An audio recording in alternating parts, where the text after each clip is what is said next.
Yo, philosophy lovers all over the world who've been writing to me with your very profound and well-researched ideas about complexity. The complexity theory that I put into the character Kaderbai and gave him as his central theory, his motif in life. So many of you have written to me about this with your stuff, and it's brilliant, well-researched, terrific.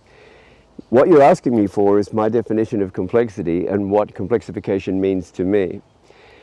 We can talk about all sorts of mathematical models. Thank you. We can talk about all sorts of mathematical models of complexity. We can talk about the ideologies associated with complexity. We can talk about the threshold of complexity, where you start to get to, it's so complex, so vast that it becomes a chaotic system. And so we can talk about those sorts of things. We can talk about complexity from the quantum perspective, or we can talk about it from the classical perspective. And all of those things are valid. And even from the sort of cosmic perspective of the entire universe and what is the relationship to entropy and things like this, which is a central question that you've raised. I think all of those things are, if you like, ongoing discussions, and we'll get more and more data as we go along. And our models of this universe, and whether it's this Newtonian level or the quantum level or whatever, our models on the cosmic and the microscopic, I think our models will get better and better as we get more and more data, and we'll refine those models as we go along. But for me, what I'm getting at with complexity is not any of those sort of mechanical and numerical mathematical models, which are all valid and all good. What I'm getting at really, I think what I'm trying to talk about here with complexity is a level of connection. For me, connection is the key to everything, absolutely everything. The exchange of photons of light. A photon of light encounters an electron in its shell around the nucleus of the atom, and it bounces it. That connection between the photon of light and that electron moving around in the outer shell, it bounces it to a higher level, to another shell. And after some time, it will return to its resting state, perhaps, by releasing a photon of light. It's a process that is involved in everything in the universe. And that's another discussion about the metaphysical nature of light. And a lot of people who've been writing about the spiritual path have been asking me to go on about that a little bit more, and I will, definitely. Thank you for your questions. But for me, if we just assume for the moment that I'm right, and connection in one form or another is the key to everything, then I would look at complexity in terms of connection. And I would say it's, if you like, tending toward or moving toward an ultimate connection. The connections in our brain that are formed is what the brain is, in a sense. The synaptic flow, the synaptic connections, and these are forming and reforming all the time. While I'm talking to you, while I'm listening to you, you're putting things into my mind, I'm putting them into yours, and allowing new connections here and there to open up and whiz along. It's connectivity. For me, if we look at this and sort of scale it up in a spiritual sense, what is, let's say, the ultimate complexity? It'd be the divine, if you believe in such a thing. If that's your way, if you have some kind of understanding of the divine that makes sense to you, then the divine would naturally be the ultimate complexity, God, whatever you want to call that. In this material world, as we continue to become more and more complex materially, the universe is without a doubt more complex now than it was 3 billion years ago, 6 billion years ago, 9 billion years ago, 13, 14 billion years ago.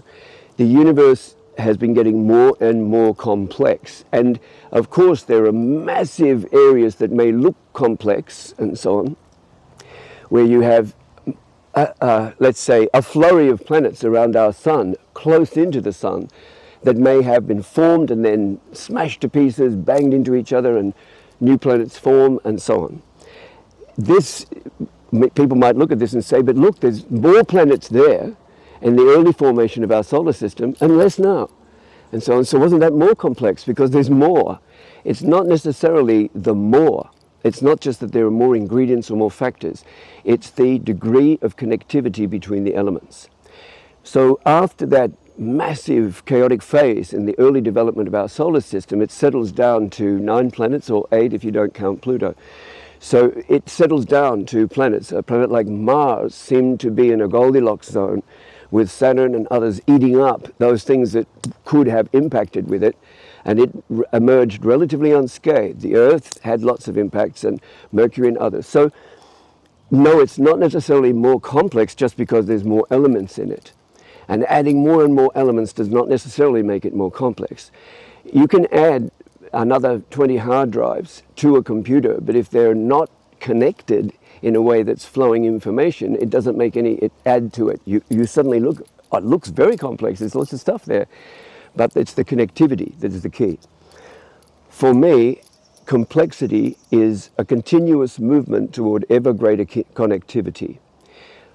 I would like to think that we humans were, in our early period, for about 250,000 years of our gatherer-hunter history, we were profoundly connected to this planet. I think we understood then that the planet made us, and therefore we didn't own it, it owned us. The planet owned us, just as it owned every other living thing that it made in its biosphere. And we at that time, I think, were profoundly attuned to not just the physical elements of our environment, but the spiritual understanding of it. And when we domesticated ourselves, we kind of crunched that up into crops and domesticated animals and what we call civilization. But I think we were profoundly connected. And I would say, in this sense, our early ancestors, our gatherer-hunters, who gave us who we are and what we are, that those gatherer-hunter ancestors were more complex than we are today. I think we've diminished our complexity. Someone might say, but you have many more connections today. I think that the quality of the connections has atrophied to a great degree, and that it's even the quality of connections within families have kind of broken down. It was once all together, grandma, grandpa, mom, dad, the kids, auntie, uncle in one big place, and everybody sharing the caring.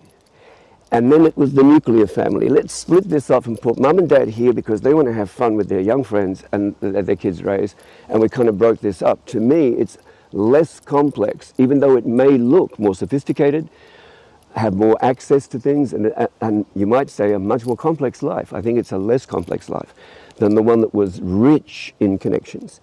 So, just for you to think about from my point of view, complexity is about the profundity of connection, the depth of connection, and in a spiritual sense, it is about connecting with something that is profoundly beyond the self. And nearly everything else is still connected to the self in this world. We breathe the air of this planet. We're connected in every breath. But when we connect to the spiritual, it's trying to transcend the self. And that is a level of complexity that is far more advanced to me, even though it might be a very small meditative yogic space that you find yourself in, where you suddenly forget who you are and you're just purely connected. And so for me, please think about that. For me, connection is the key to complexity. All right? So we'll talk more about this when I hear some of your answers. And I hope that gives you some area of where I'm coming from. Blessings from Jamaica. One love.